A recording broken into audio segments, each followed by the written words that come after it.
Konsep Al-Quran misalnya mengatakan sifat-sifat orang mukmin salah satunya adalah selain alladzina yunfiquna fis sarra'i wad dharra, selalu memberikan infak dalam kondisi lapang ataupun dalam kondisi sempit, tentu disesuaikan dengan kemampuan dan kapasitasnya masing-masing.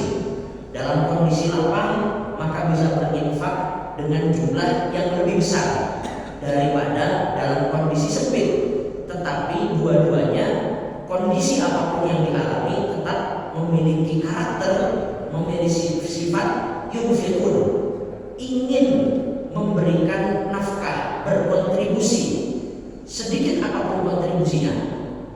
Bahkan saking dalam berkontribusi itu dianjurkan, Nabi dalam satu hadis mengatakan ittaqun nar walau bisyaqi tamrah, hindarilah neraka, takutlah kepada neraka, cukup dan meskipun yang mampu kita berikan adalah sepotong kurma. Kita punya kurma satu biji, kemudian kita bagi dua, satu untuk makan, yang separuh untuk dimakan, yang separuh untuk diberikan kepada orang lain. Menunjukkan kontribusi kita sekecil apapun, meskipun dilihat dari kacamata manusia terlihat kecil, kalau memang itu batas kemampuan kita, maka itu yang diperintahkan di dalam agama.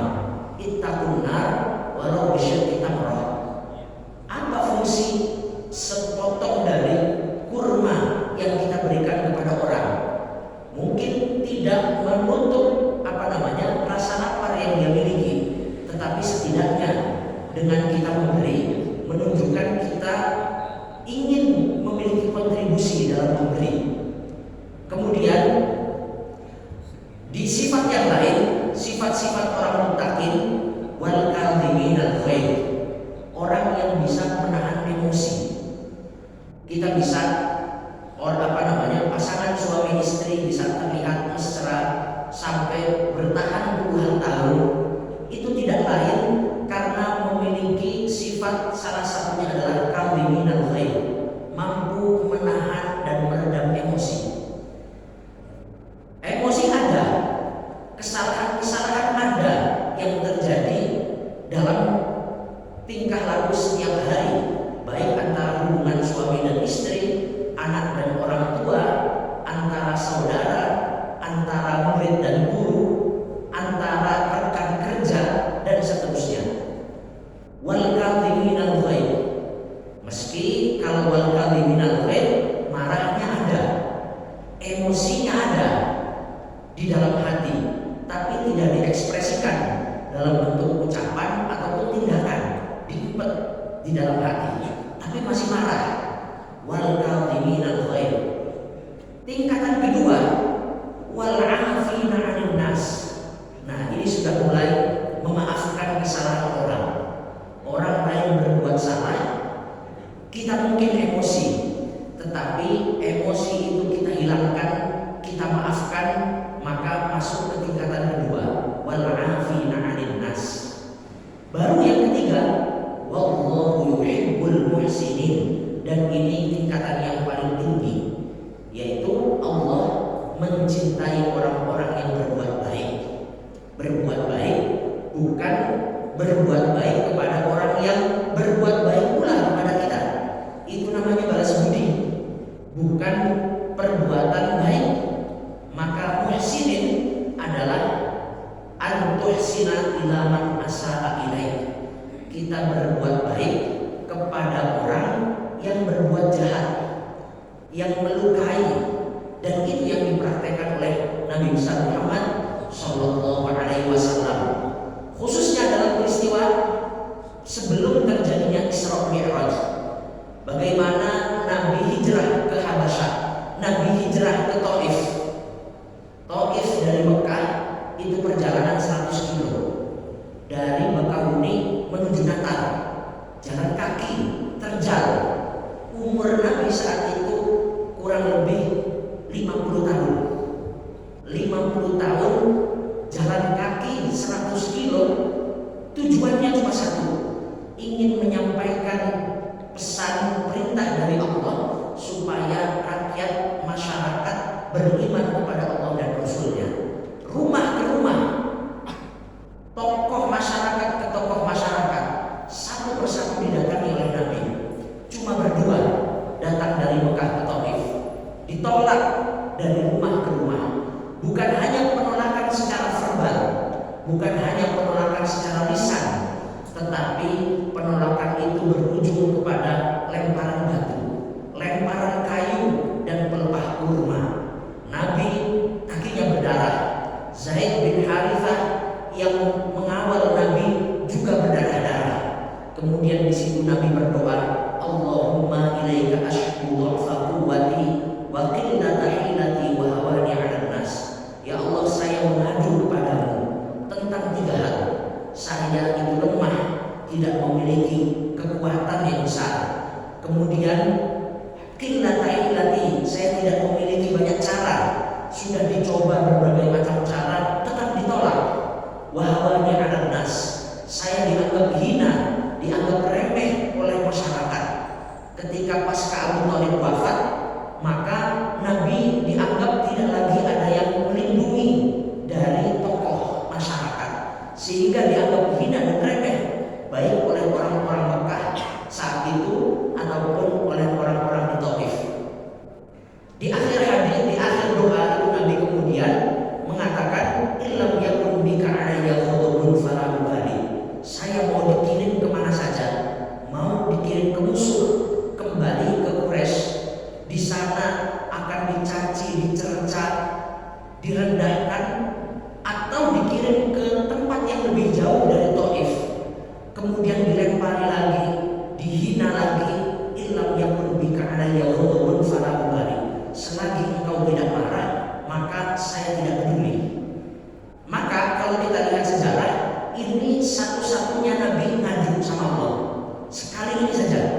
Tidak pernah kemudian setelah perjalanan Isra dan Mi'raj, Nabi menghadapi kesulitan apapun, kemudian mengadu tentang kelemahan, mengadu tentang apa yang diadukan ketika dilempar di pasca Taif.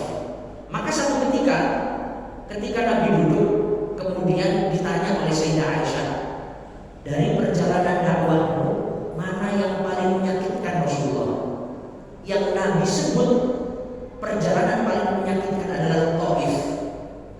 Taif, bagaimana Nabi datang berdua 10 hari kurang lebih di Taif, berdakwah dari rumah ke rumah, ditolak secara lisan dan juga dilempari batu dan benda-benda keras yang lain.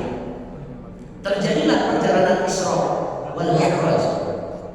Disebutkan di dalam Al-Quran, Subhanalladzi asra bi'abdihi lailan minal masjidil haram ilal masjidil aqsa alladzi barakna haulah linuriyahu min ayatina. Tujuan dari Isra dan Mi'raj linuriyahu, supaya Allah tampakkan, Allah perlihatkan kepada Nabi tanda-tanda kebesaran Allah. Maka ini bahasanya ada iro'ah. Kalau bahasa Arabnya al-iro'ah, linuriyahu, Allah perlihatkan. Mata manusia itu punya batasan, sehingga dia hanya bisa melihat apa yang bisa ditangkap oleh mata, baik itu cahayanya, kecepatannya, warna tertentu tidak bisa ditangkap oleh mata. Apalagi yang sudah punya penyakit burem, penyakit macam-macam dan seterusnya. Mata punya keterbatasan. Maka cara untuk supaya bisa melihat itu ada dua pilihan. Misalnya mata saya burem, ketika melihat benda yang jauh tidak terlihat, burem, gak kelihatan jelas. Maka untuk supaya bisa terlihat, saya butuh alat bantu yang namanya kacamata. Ketika pakai kacamata, oh kelihatan, yang ini warnanya ini, yang ini warnanya itu, dan seterusnya. Terlihat yang tadinya tidak jelas jadi jelas. Begitupun kepada Nabi. Maka linuriyahu min ayatina, Allah perlihatkan kepada Nabi yang tadinya pandangan batasan kemampuan Nabi untuk melihat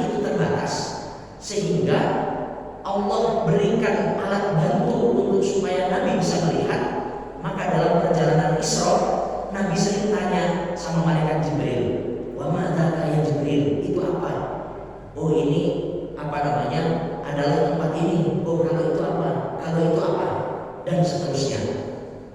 Sama seperti misalnya kuman dan bakteri. Kuman dan bakteri itu ada, tapi kita nggak bisa melihat menggunakan mata biasa.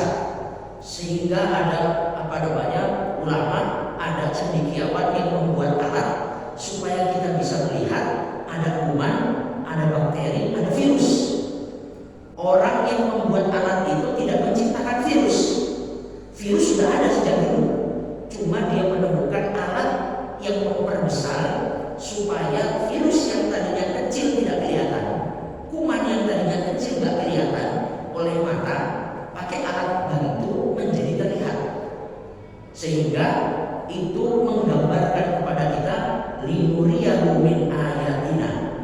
Nabi untuk bisa melihat keajaiban-keajaiban tanda kebesaran Allah ketika perjalanan Isra, maka Nabi diberikan tahwilul qanin, tahwilul mar'i ila qaumin rawi. Yang dilihat itu menyesuaikan dengan Nabi yang melihat. Maka perjalanan Isra kalau dilihat di hadisnya secara lengkap, Nabi naik buraq dari Masjidil Haram, naik buraq, kemudian melihat yang pertama sebelum nyampe ke Baitul Maqdis, melihat tempat di mana Nabi Musa dimakamkan. Apa itu Jibril? Dzaka Musa yusalli fi qabrih. Oh, itu Nabi Musa lagi sholat di kuburannya.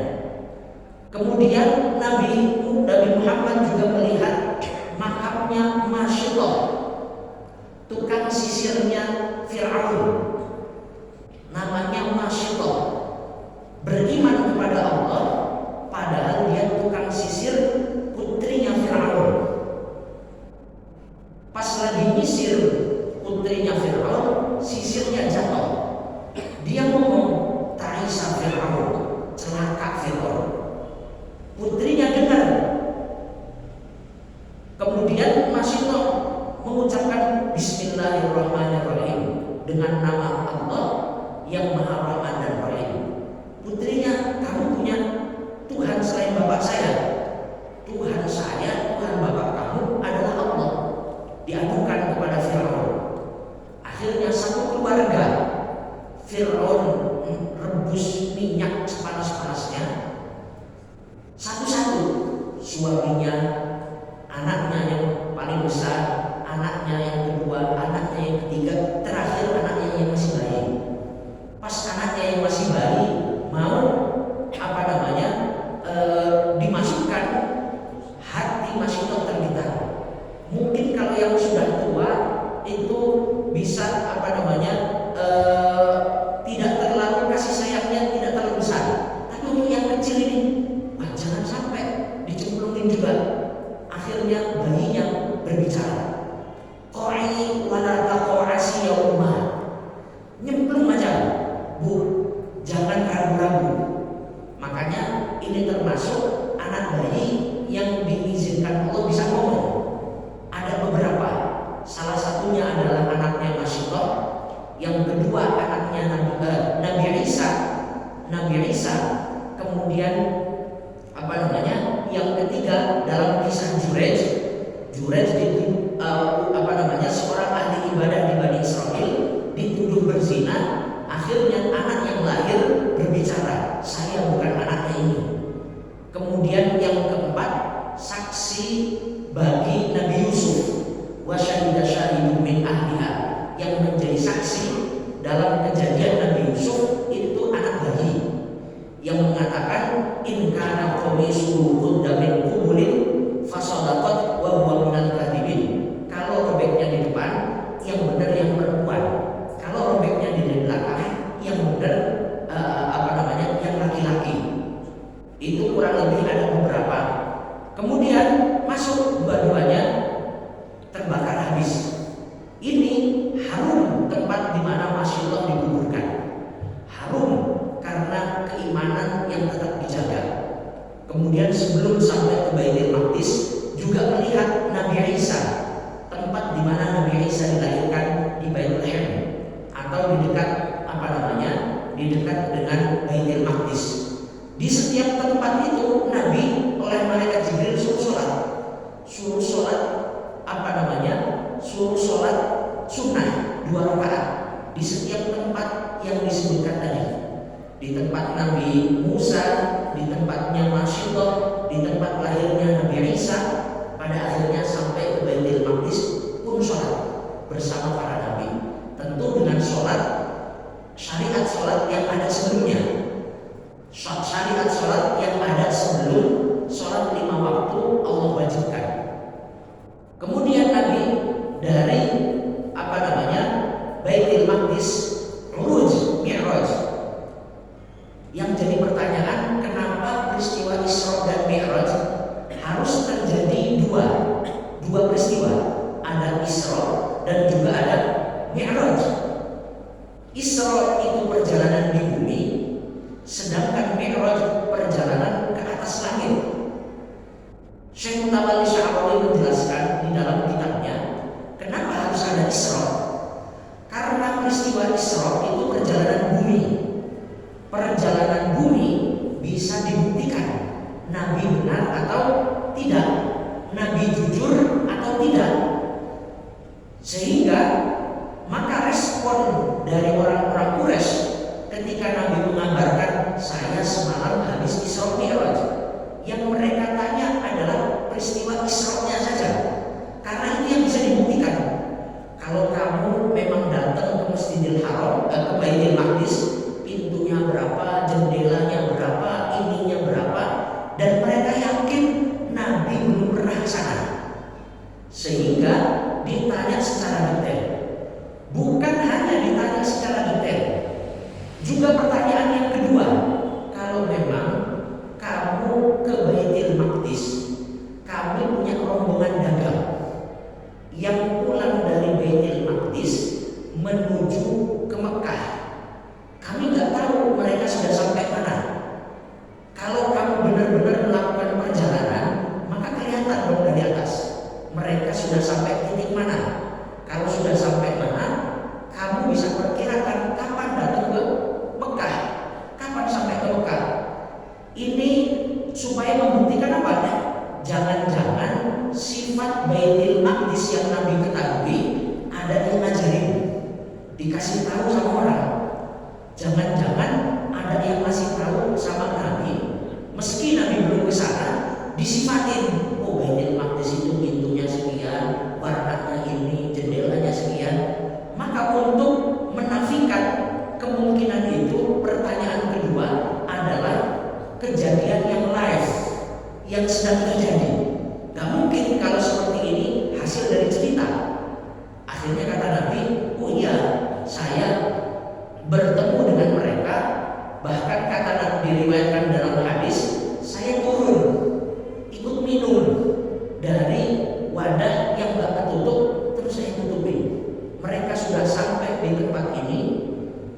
Kafilah yang paling depan kontaknya yang berwarna ini, mereka bakal datang sampai ke Mekah perkiraan sebelum maghrib pada hari ini. Maka ketika Nabi mengabarkan Masjidil Aqsa dengan detail, Abu Bakar kemudian asyhadu annaka Rasulullah, saya bersaksi engkau adalah utusannya Allah, sambil girang karena semua yang disifati oleh Nabi benar. Akhirnya orang Quraisy cuma ada kesempatan yang kedua, membuktikan kesaksian Nabi bahwasanya kafilah akan datang di hari ini sebelum maghrib. Mereka nunggu, mana ini kok belum datang-datang, sampai asar, sampai hari sudah mau gelap, mereka sudah girang, gembira. Wah, ini salah kali ini. Kita punya bukti bahwasanya pengakuan Muhammad salah. Akhirnya sebelum matahari terbenam kelihatan kafilahnya. Maka di situ semuanya merasa gembira orang-orang Muslim karena menunjukkan tentang benarnya apa yang disampaikan oleh Nabi. Ketika peristiwa Isra itu bisa dibuktikan dengan sifat Baitul Maqdis, dengan datangnya kafilah, maka ini menuntun kita untuk percaya dengan perjalanan Mi'raj. Yang mana perjalanan Mi'raj gak bisa ditanya. Mau nanya apa? Belum ada yang pernah ke langit pertama, belum ada yang pernah ke langit kedua dan seterusnya, apalagi sampai Sidratil Muntaha. Maka kalau Nabi benar dalam mensifati Rihlatul Isra, ini menjadi muqaddimah, menjadi awal untuk secara logika kita percaya terhadap perjalanan Mi'raj yang kita tidak bisa bukti bertanya tentang kebenaran atau tidaknya. Kemudian Nabi dalam peristiwa Mi'raj bertemu dengan beberapa nabi. Langit pertama Nabi Adam, kedua Nabi Isa dan Nabi Yahya, Nabi Idris, Nabi Yusuf, Nabi Harun, Nabi Musa, dan Nabi Ibrahim alaihissalam. Kenapa hanya 8 nabi yang ditemui oleh Rasulullah dalam peristiwa Isra dan Mi'raj dari jumlah 25 nabi dan rasul yang wajib diketahui? Hanya 8. Ulama menjelaskan kenapa 8 nabi ini yang ketemu dengan Rasulullah dalam peristiwa Isra. Karena perjalanan dakwah yang akan Nabi hadapi setelah Isra ini, yaitu 13 tahun ke depan, akan mengalami sesuai yang dialami oleh ke-8 nabi ini. Semua perjalanan yang Nabi hadapi nanti akan sama dengan perjalanan dari ke-8 nabi ini. Artinya Nabi secara mental sudah siap. Nabi Adam Allah keluarkan dari surga. Ini untuk persiapan Nabi Muhammad bahwa suatu saat Nabi akan diusir dari tempat dia lahir, hijrah dari kota Mekah ke Madinah, keluar dari daerah yang paling dicintai oleh Nabi, karena itu adalah tempat beliau lahir, tempat beliau dibesarkan. Kemudian yang kedua Nabi Isa dan Nabi Yahya, mereka dipersulit oleh orang Yahudi, oleh orang Bani Israel selama perjalanan dakwah.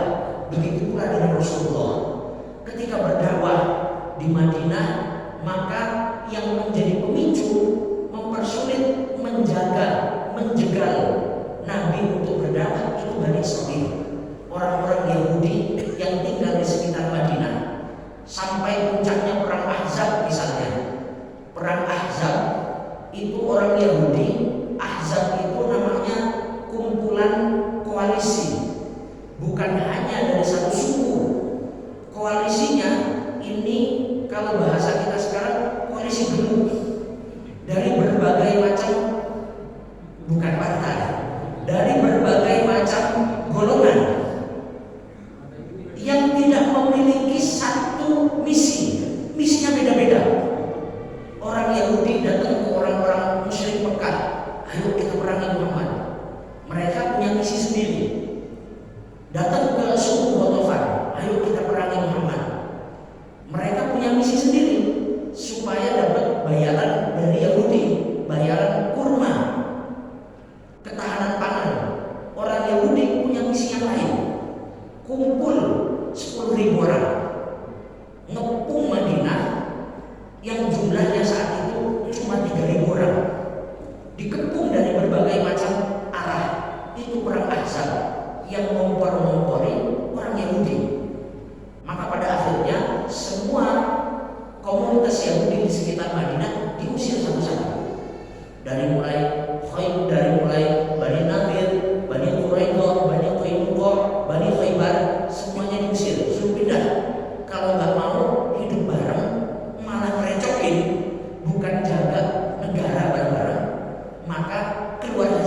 waktu maghrib.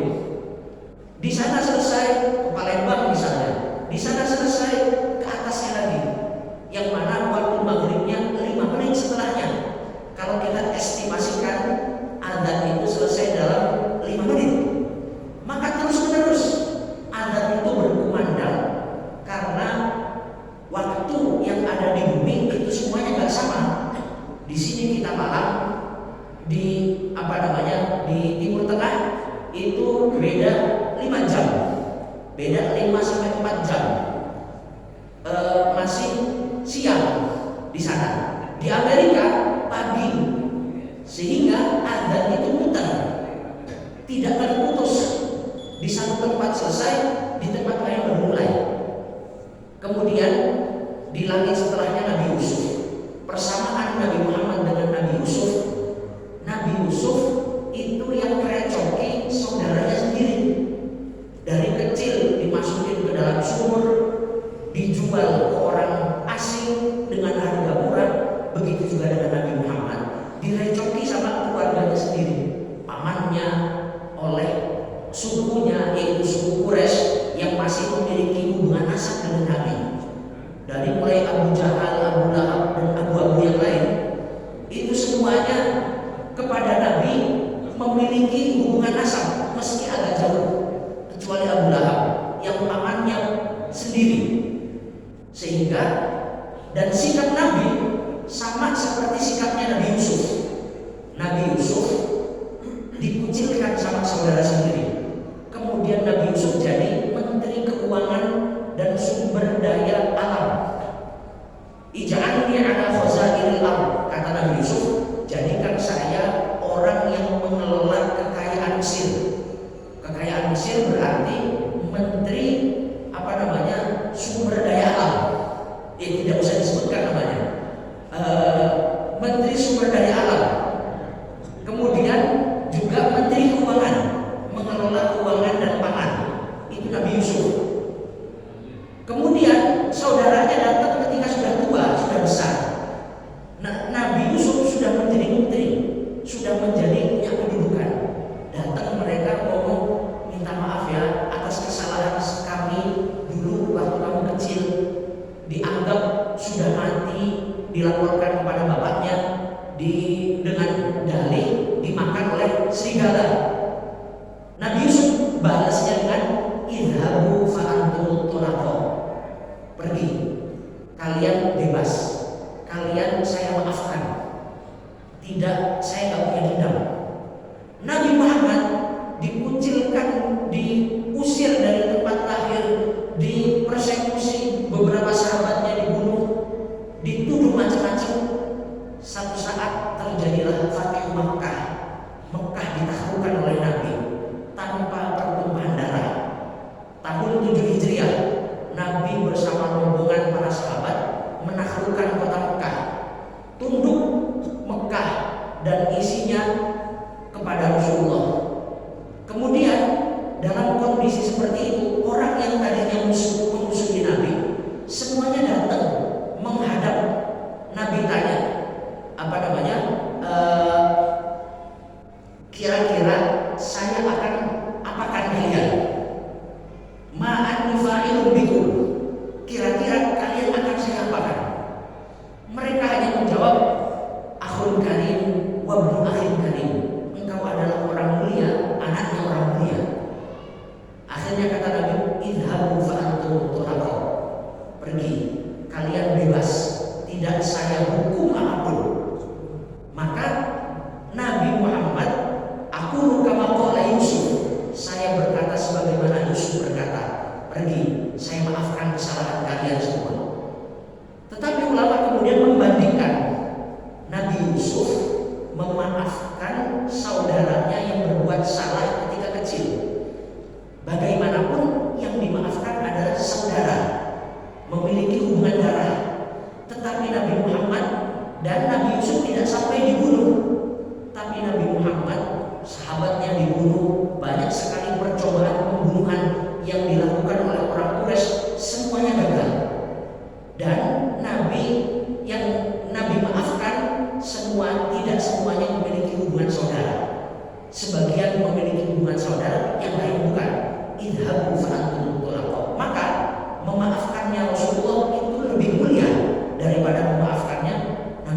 dicintai oleh kaumnya, sama-sama dicintai oleh kaumnya. Begitupun Nabi Muhammad. Begitu pula kemudian Nabi Ibrahim, Nabi Musa dan Nabi Ibrahim. Maka hubungan antara Nabi Muhammad dengan Nabi Ibrahim itu erat. Nabi Musa dengan Nabi Muhammad itu erat. Di tempat Nabi Isa, di tempat Nabi Musa dimakamkan, Nabi ketemu. Di Baitul Maqdis ketemu. Ketika naik ke atas juga ketemu. Maka banyak interaksi ketika sholat diwajibkan itu dengan Nabi Musa. Nabi Musa mengatakan, ma faradallahu ala ummati, yang diwajibkan apa? Sholat 50 waktu. Is'alillah takhfif, minta keringanan sama Allah. Saya sudah nyoba Bani Israel, mereka lebih kuat, tapi diperintahkan yang lebih ringan, belelo, tidak taat, tidak patuh. Maka minta keringanan. Akhirnya bolak-balik Nabi sampai 9 kali. Nabi Musa yang sudah 5 waktu saja sama Nabi Musa masih minta is'alillah takhfif. Barangkali masih didiskon, barangkali masih bisa diringankan. Dan itu nyata. Yang 5 waktu saja kadang masih ada orang muslim yang tidak sholat, padahal cuma 5 waktu. Dan di antara semua kewajiban rukun Islam yang 5 yang wajib bagi kita atau bagi mayoritas umat muslim, paling sholat. Haji syaratnya banyak yang tidak memenuhi, mampu secara fisik, secara finansial, secara keamanan untuk pergi ke sana. Banyak yang tidak mampu, apalagi ada antri. Bandar Lampung 20 tahun kalau nggak salah antrinya. Daftar sekarang, berangkat 20 tahun yang akan datang. Kecuali pakai haji-haji yang ada plus-plusnya, dan biayanya pun plus-plus. Zakat sekarang dengan harga emas yang segini, nisabnya jadi naik. Kurang lebih punya uang tabungan 200 juta ngendep. Enggak, selama 1 tahun baru terkena kewajiban zakat mal. Banyak yang tidak terkena kewajiban ini karena syarat dari zakatnya tidak terpenuhi. Maka pol zakat fitrah itu pun 3 kilo, 2 kilo setengah, digenepin 4 kilo, 5 kilo, atau yang paling sering 3 kilo setahun sekali. Zakat fitrah 3 kilo dari beras. Nah ini baru terkena semua atau mayoritas terkena kewajiban ini, dan cuma 3 kilo dalam 1 tahun. Puasa bagi orang tertentu, lansia yang tidak mampu untuk berpuasa lagi misalnya, maka masih ada keringanan untuk tidak berpuasa. Boleh kemudian dengan bayar fidyah karena sudah tidak mampu secara fisik, dan juga tidak bisa mengqadha di hari berikutnya karena semakin kesana ya bukan semakin muda, semakin tua, dan semakin tua semakin lemah fisiknya. Maka masih ada puasa sebagian orang yang digantikan dengan membayar fidyah. Nah, sholat karena sangat spesial, maka tidak ada istilah ganti-ganti. Kondisi sakit yang penting masih berakal, tidak sedang haid bagi perempuan, masih tidak gila, maka belum mati sholat, wafat disolatkan. Maka itulah eratnya perintah sholat dalam peristiwa Isra dan Mi'raj, sehingga tidak heran sholat itu menjadi, jangan dikira sholat itu hanya Allah wajibkan kepada umatnya Nabi Muhammad.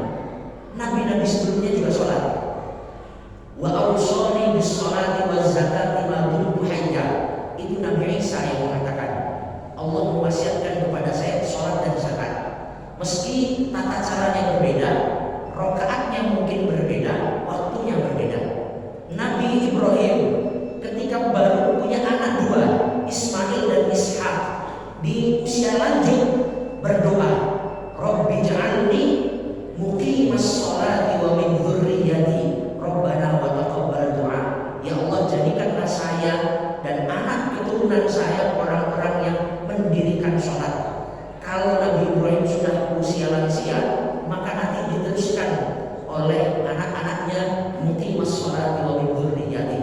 Maka sholat itu menjadi ibadah yang dilakukan oleh setiap nabi. Bahkan Nabi Zakaria ketika berdoa kepada Allah untuk meminta keturunan di usia lansia, sudah divonis sebagai mandul istrinya, Robbi habli minas sholihin, fanadatul malaikatu wa huwa qa'imun yusalli fil mihrab. Diberikan kabar gembira pas Nabi Zakaria doanya sambil sholat. Sambil sholat diberikan kabar gembira dalam kondisi sholat. Dikasih namanya Yahya musaddiqun bi kalimatin minallahi wa sayyidan wa hasuran wa nabiyyan minas sholihin, menjadi pemimpin dan juga hasur